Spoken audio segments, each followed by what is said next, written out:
ফিরে আসার সময় মুসা নবীর সাথে দেখা।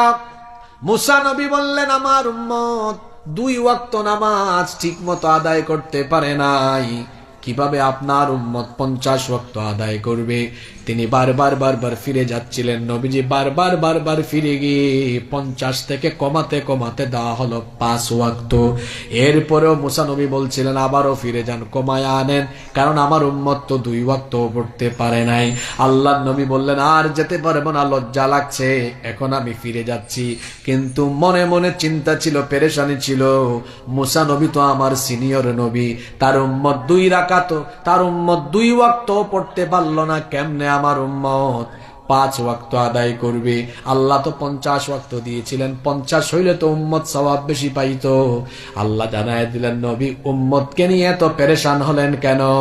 50 থেকে কমাতে যদিও আমি সংখ্যাটা 5 এনেছি, কিন্তু আপনার উম্মত 5 ওয়াক্ত যখন আদায় করবে, সওয়াব দেওয়ার বেলায় আমি এই 5 ওয়াক্তের সওয়াব আমি 50 ওয়াক্তের দিয়ে দিব।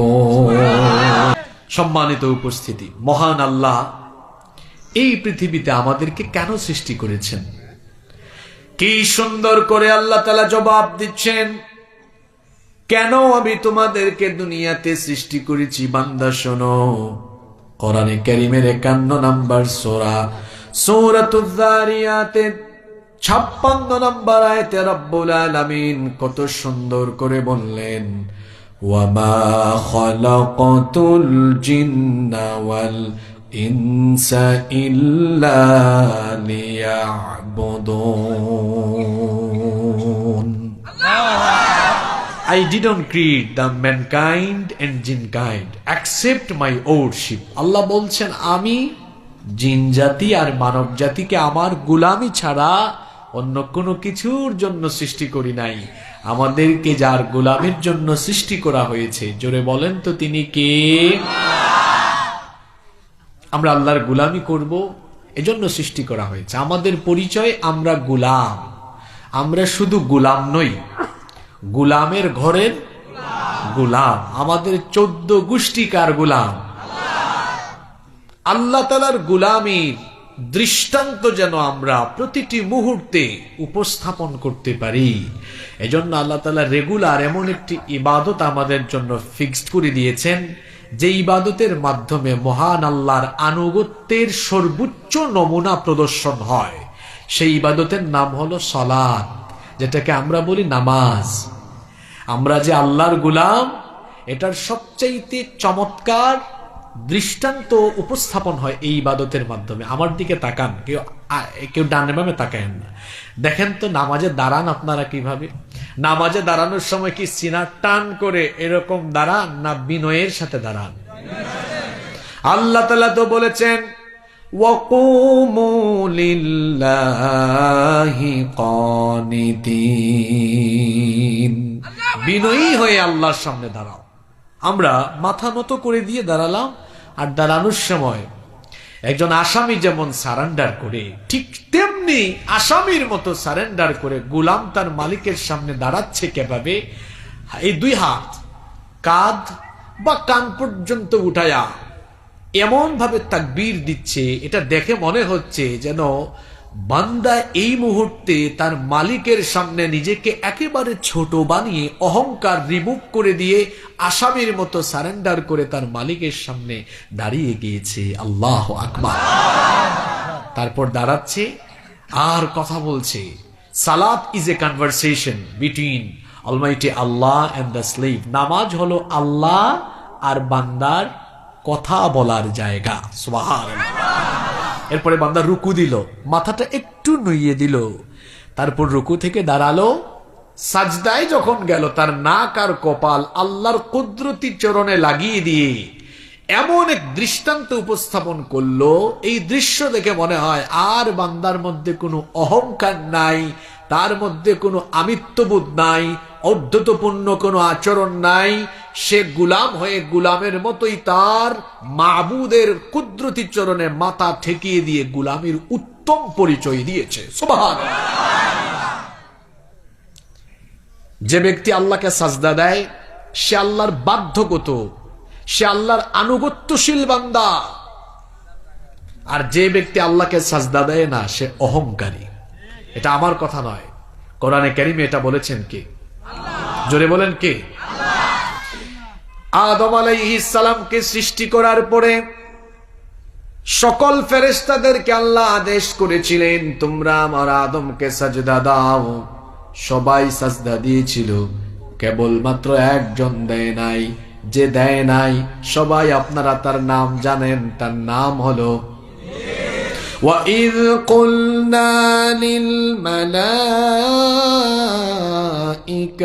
اسْجُدُوا لِآدَمَ فَسَجَدُوا إِلَّا إِبْلِيسَ أَبَى وَاسْتَكْبَرَ وَكَانَ مِنَ الْكَافِرِينَ। আল্লাহ তাআলা বলছেন, আর স্মরণ করো যখন তোমাদের রব ফেরেশতাদেরকে বলেছিলেন তোমরা আদমকে সাজদা দাও, ইবলিস ছাড়া সবাই সাজদা দিয়েছিল। ইবলিস সাজদা দেয় নাই, কারণ আবা, সে অস্বীকার করেছে, সে আল্লাহ তাআলার আদেশকে অমান্য করেছে। ওয়াস্তাকবারা, আল্লাহর সামনে অহংকার প্রদর্শন করেছে। ওয়া কানা মিনাল কাফিরিন, এবং সে কাফিরে পরিণত হয়েছে। খেয়াল করে আয়াত শুনুন, ইবলিস সাজদা না দেওয়ার কারণে এই আয়াতে আল্লাহ বললেন তার 3টা ক্ষতি হয়েছে। এই 3টা ক্ষতির সাথে ইবলিসের আরো 2টা ক্ষতি হয়েছে। এক, সাজদা না দেওয়ার কারণে ইবলিসের মোট ক্ষতি হয়েছে 3 আর 2 হলো 5।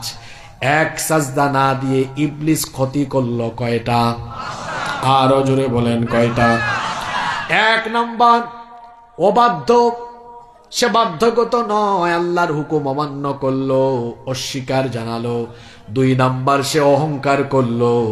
3 নাম্বারে সে কাফিরে পরিণত হয়ে গেল। আর 4 নাম্বার হলো সে মারদুদ হয়ে গেল, জান্নাত থেকে বিতাড়িত হয়ে গেল। আল্লাহ অন্য আয়াতে বলেছেন ফাইন্নাকা রাজিম, নিশ্চয়ই তুমি অভিশপ্ত, নিশ্চয়ই তুমি বিতাড়িত। আর তার 5 নাম্বার যে ক্ষতিটা হলো, সে হলো মালউন, সে হয়ে গেল অভিশপ্ত। খুব খেয়াল করে শোনেন আমার বাবারা, আমার ভাইয়েরা, একটা সাজদা না দিয়ে ইবলিসের ক্ষতি হলো মোট 5টা। 1 নাম্বার সে অবাধ্য, 2 নাম্বার সে অহংকারী, 3 নাম্বারে সে কাফির, 4 নাম্বারে মালউন অভিশপ্ত, 5 নাম্বারে সে হলো বিতাড়িত। ইবলিসের মতো দুনিয়াতে যারা আজান হলে পড়ে নামাজে গিয়ে আল্লাহকে সাজদা দেয় না, এরাও এই 5টা ক্ষতির সম্মুখীন হবে। যারা বেনামাজি, যারা নামাজে যায় না, এদের জন্য ক্ষতি কয়টা? আরো জোরে বলেন কয়টা? এদের 1 নাম্বার পরিচয় হলো, বেনামাজির প্রথম পরিচয় হলো সে আল্লাহর বাধ্যগত গোলাম নয়, সে হলো আল্লাহর অবাধ্য বান্দা। বেনামাজির 2 নাম্বার পরিচয় হলো সে হলো অহংকারী বান্দা। আজান হলে সে যদি সাজদা না দেয়, সে তো আল্লাহর সাথে অহংকার অধ্যতপূর্ণ আচরণ করলো।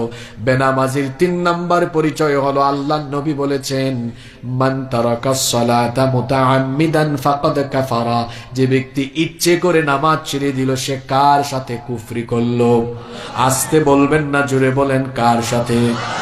বেনামাজির 4 নাম্বার পরিচয় হলো, ইবলিস যেমন জান্নাত থেকে বিতাড়িত হয়েছে, ঠিক তেমনি ভাবে বেনামাজিদেরকেও জান্নাতের গন্ধ তাদের নাকের ডগায় লাগবে না।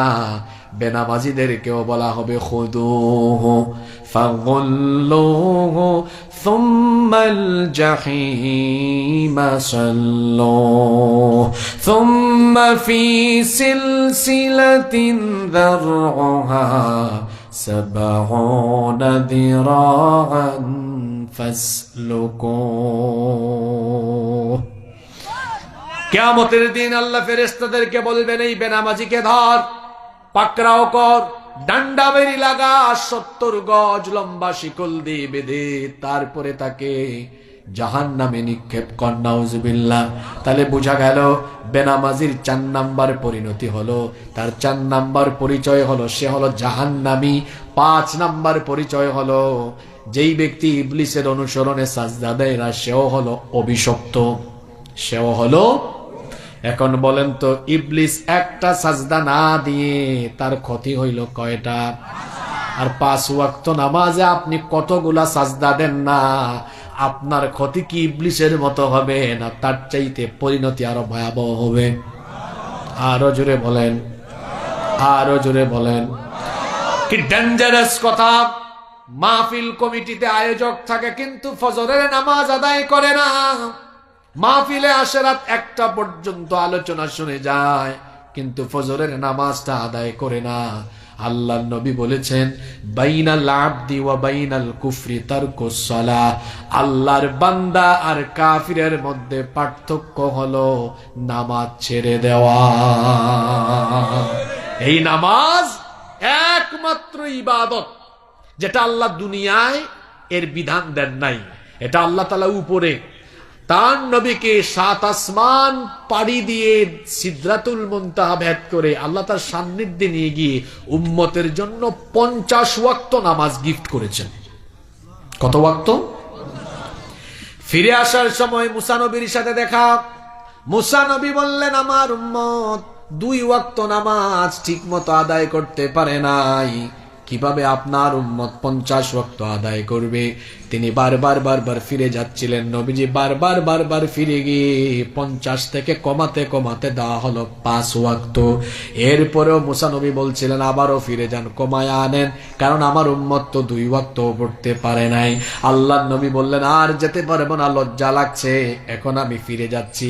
কিন্তু মনে মনে চিন্তা ছিল, পেরেশানি ছিল, মুসা নবী তো আমার সিনিয়র নবী, তার উম্মত 2 রাকাত, তার উম্মত 2 ওয়াক্ত পড়তে পারলো না, কেমনে আমার উম্মত 5 ওয়াক্ত আদায় করবে? আল্লাহ তো 50 ওয়াক্ত দিয়েছিলেন, 50 হইলে তো উম্মত সওয়াব বেশি পাইতো। আল্লাহ জানায় দিলেন, নবী উম্মতকে নিয়ে এত পেরেশান হলেন কেন? 50 থেকে কমাতে কমাতে যদিও আমি সংখ্যাটা 5 এনেছি, কিন্তু আপনার উম্মত 5 ওয়াক্ত যখন আদায় করবে, সওয়াব দেওয়ার বেলায় আমি এই 5 ওয়াক্তের সওয়াব আমি 50 ওয়াক্তের দিয়ে দিব।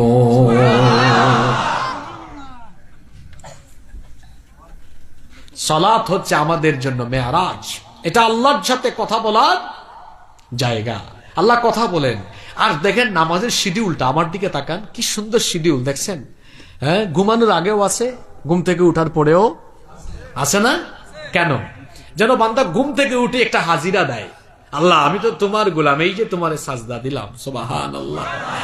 আর মুয়াজ্জিন সাহেব যে ফজরের সময় ডাকেন, হাইয়া আলাস সালাহ, নামাজের জন্য আসো, হাইয়া আলাল ফালাহ, কল্যাণের জন্য আসো। আর আল্লাহ যেন ডাকেন, বান্দা কই ঘুমাইছিলি সেই 11টায় 12টায়, 5 ঘন্টা 6 ঘন্টা হয়ে যাচ্ছে, আয় না তোর সাথে একটু কথা বলি, আয় তুই নামাজে আয়, ফজরে আয়, আমি তোর সাথে কথা বলি। সুবহানাল্লাহ। আল্লাহ দুপুরের টাইমে আরেকটা নামাজ দিয়ে দিলেন, যোহর।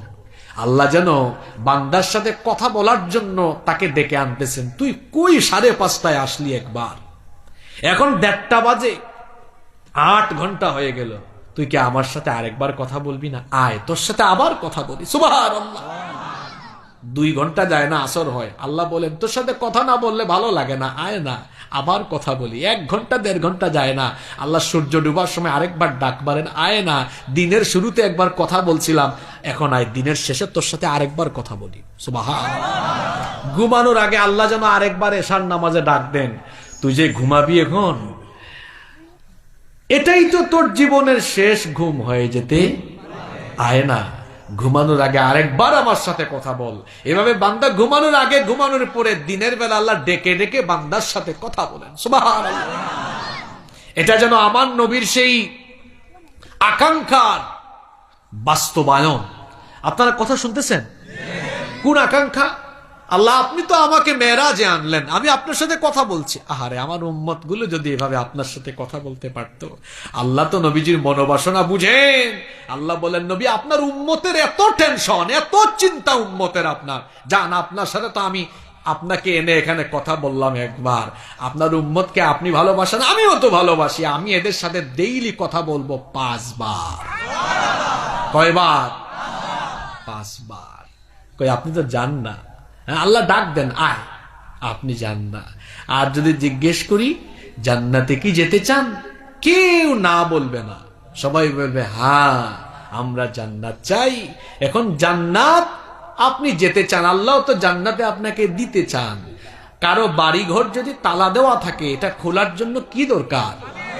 আল্লাহ আপনাদেরকে জান্নাত দেওয়ার জন্য রেডি। আল্লাহ প্রতিদিন 5 বার নামাজে ডাকেন, আয় বান্দা আয় আমারে সাজদা দে, আর তোর জন্য বানানো জান্নাতের চাবি আমার কাছ থেকে নিয়ে নে। সুবহানাল্লাহ। সেই নামাজের কোনো খবর আমাদের। আজকে ওয়াদা করে যান, এই নামাজ আর কোনোদিন ছাড়বেন না। রাজি আছেন? যুবক ভাইরা কি রাজি আছে? যুবকরা বলে হুজুর আমরা বুড়া হই তারপরে পড়বো। আমি বুড়া হব এর কোনো নিশ্চয়তা আছে? পৃথিবীতে তো আসার সিরিয়াল আছে, কিন্তু যাওয়ার কোনো সিরিয়াল